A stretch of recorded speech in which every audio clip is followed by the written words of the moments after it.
সম্মানিত দর্শক মণ্ডলী, আসসালামু আলাইকুম। আশা করি আপনারা সবাই ভালো আছেন।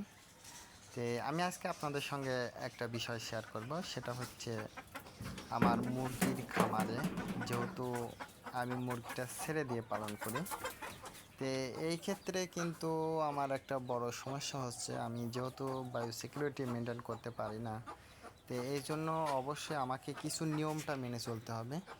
যেমন তার মধ্যে এই যে মুরগির ঘরটা কিন্তু পরিষ্কার করতে হবে, এবং আমি আর কি যেভাবে পরিষ্কার করি বা আমি কি কি দিয়ে এই রোগমুক্ত রাখার বা অর্থাৎ খামারে রোগমুক্ত রাখার উপায়টা আমি কিভাবে রেখেছি বা আমি কিভাবে মেনটেন করি, আমি আপনাদেরকে দেখাবো।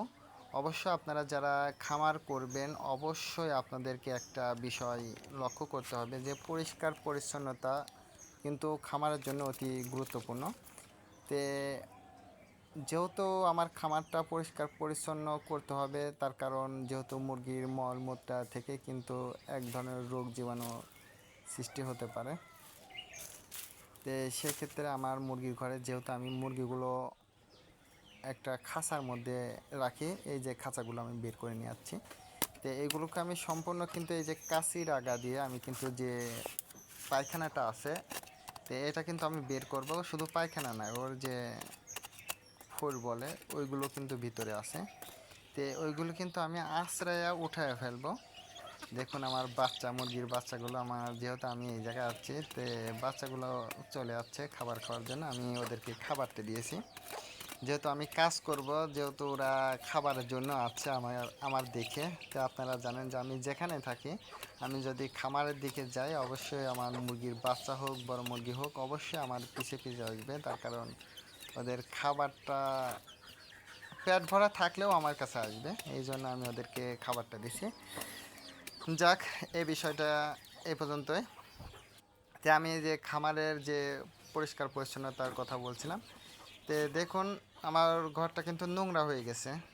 যেহেতু আমি 2 থেকে 3 দিন পর পর আমি পরিষ্কার করি। তে দেখুন আমার খাবারটা দেওয়া রয়েছে, আমি খাবারটা সরাইবো। আর এবং দেখুন আমার যেহেতু চড়াটের উপর, চড়াটার উপরে দেওয়ার কারণে কিন্তু আমার বেশি একটা সমস্যা হয় না, তার কারণ বাইরে যেগুলো পায়খানা করে নিচে পড়ে যায়।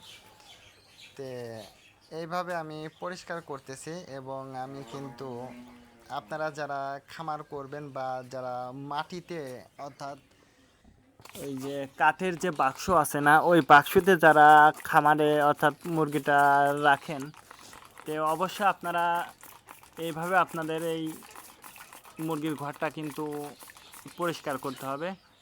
তো দেখুন আমার যেহেতু এখন আমার এই কাজটা শেষ হয়ে গেছে, এই জন্য আমি কিন্তু এখন স্প্রে করছি। আর আপনারা কি ধরনের স্প্রে করবেন, আপনারা বাজার থেকে জীবাণুনাশক স্প্রেটা আপনারা নিয়ে আসবেন। এবং